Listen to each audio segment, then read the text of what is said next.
One of the questions I get asked all the time is how can anyone eat 70% fat? Like, what does that even look like? And it's a great question. I mean, I couldn't answer it when I first started keto. Fortunately, it's also a pretty easy question to answer. Hi, my name is Mark, and you're watching Keto Crush, your channel for eating healthy and looking hot.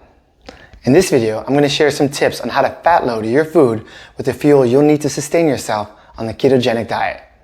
And if you stick around until the end, I'll also share a keto secret for sneaking in the fats on the fly.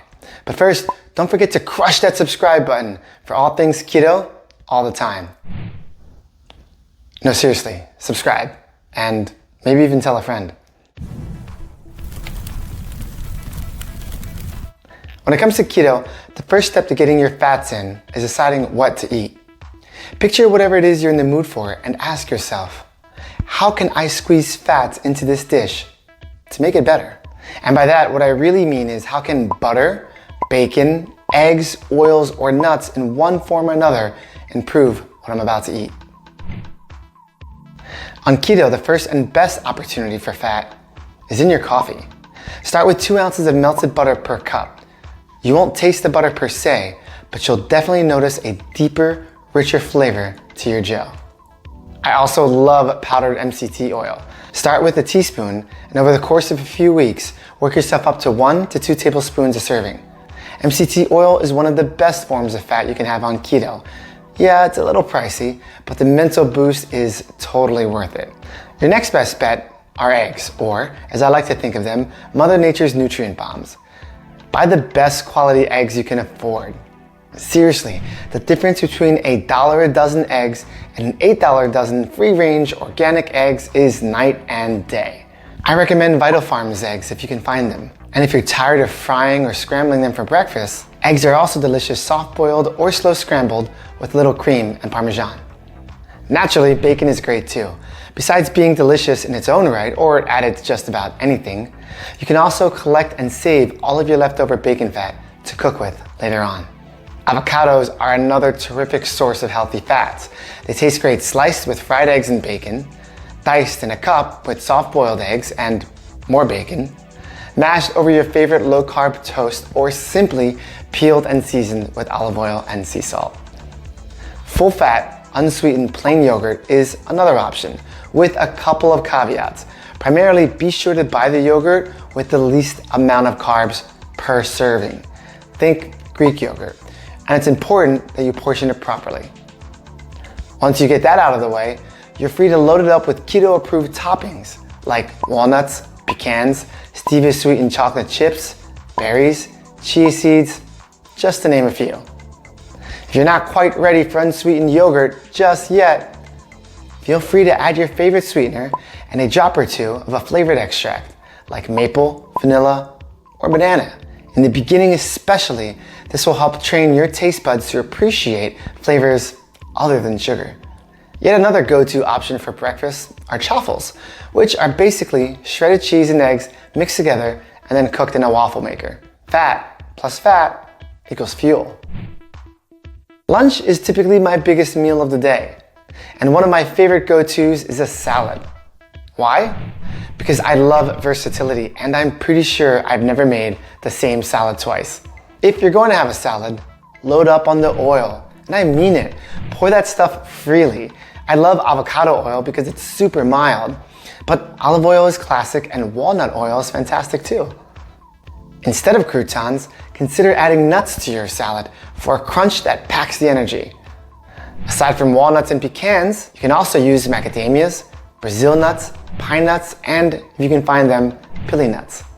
Cheese is also great on salads, and there are several types.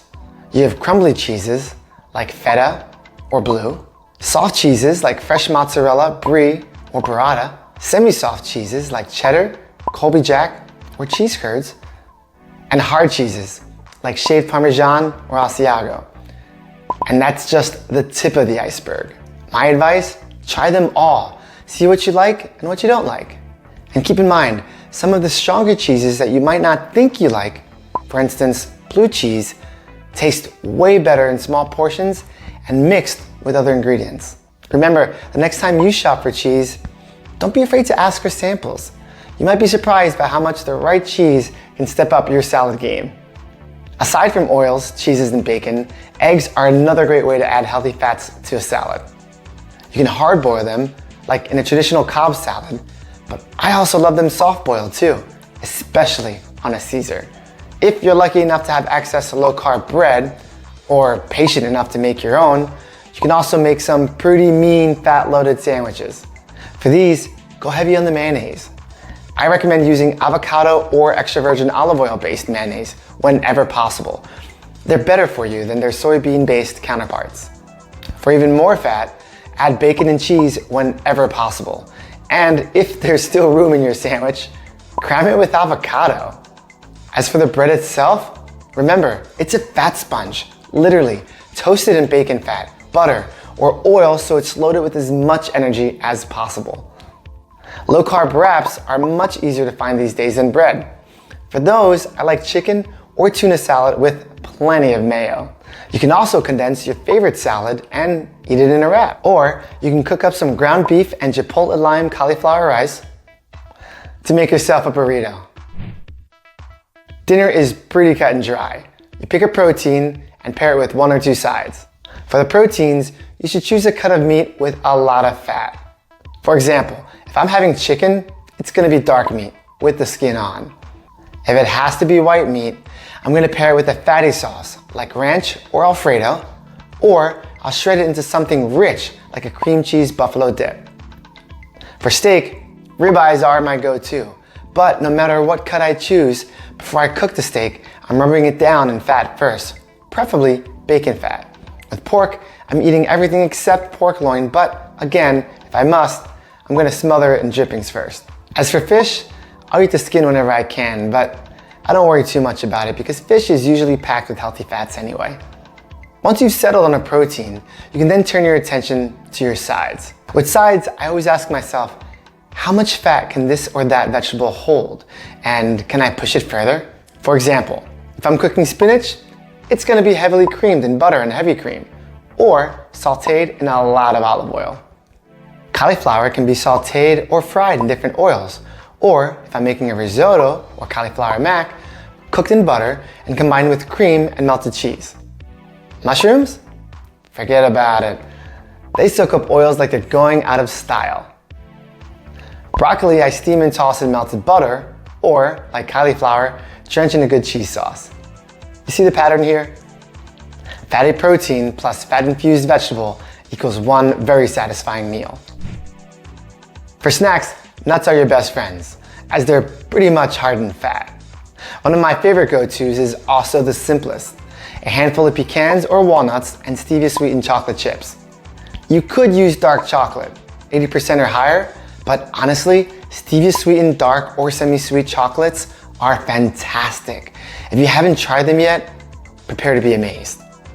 I also like snacking on cheese sticks, sliced pepperoni, pork rinds. Just for the love of God, make sure you have something to dip them in or wash them down with. Because if not, you'll be choking on pork rind dust, and that is the worst. I enjoy olives, sugar-free beef jerky if you can find it, or biltong, a Jamaican jerky made without sugar that I've seen sold at Walmart. I also recommend nut butters like unsweetened peanut butter or almond butter, which you can always sweeten yourself with your favorite alternative sweetener. For keto-friendly desserts, you can make my Keto chewy chocolate chip cookies or one of my keto cakes, which both make for excellent nutrient-dense snacks on the go. Hard-boiled eggs also travel well, unlike deviled eggs, which may not travel well but never last more than 5 minutes in my house, so who cares? Cream cheese is also great for snacking. I'll sometimes jazz it up by mixing ingredients into it. For example, I like to add banana extract, a sweetener, cinnamon, and walnuts for a banana cake like spread. Or I'll make it savory by adding cucumbers, some chopped carrots, just enough to make it crunchy, celery, and some everything bagel seasoning. You can spread it on low-carb bread, celery, cucumbers, bell peppers, or stuff it in low-carb wraps and serve it cold or toasted. Heavy cream is also your best friend when it comes to snacking. You can buy sugar-free whipped cream, or better yet, whip some up yourself and pair it with your favorite low-sugar fruit. Blueberries, anyone? Want something that requires no work at all? check to see if your local supermarket carries low-carb ice creams. Just remember to double-check the serving size. My current favorite, Rebel, is usually less than 5 carbs a pint, whereas some other brands will tell you they're low-carb, but only in smaller servings. It's kind of sneaky. Phew! Got all that? Good. Now, way back in the beginning of this video, I promised you a cheat for sneaking in fats. It's time I deliver. Prior to keto, I enjoyed energy drinks. And while I still dabble in them from time to time, while in ketosis, they no longer give me the jumpstart they did when I was on carbs. However, on keto, there is a product that does, exogenous ketones. You can purchase these at Target, Walmart, pharmacies, online, and even through social networks with a brand called Prove It. They are the energy source your body creates from fat, powdered.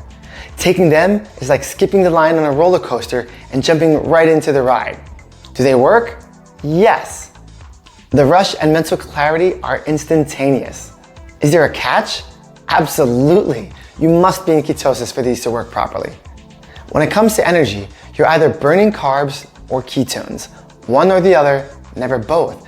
And these are expensive. The cheaper brands go for $3 a serving. I don't know about you, but if I'm paying that much for an energy drink, I expect it to deliver. And with ketones, the only way for that to happen is if you're in ketosis. If not, they'll still help you get there faster, but without the rush you'd get otherwise. So when do I drink these? Before an especially tough workout, or I like to save them for long drives. There you have it, my tips on how to squeeze extra fats into your everyday keto life. I know it sounds like a lot of information, but trust me when I tell you that I had no idea how I was going to be able to fat load my food when I first started. And now it's second nature. You'll get there. In the meantime, keep soaking up knowledge, subscribe to Keto Crush if you haven't already, and tell a friend about me so I can keep the keto content coming week after week. Keto Crush. Eat healthy, look hot.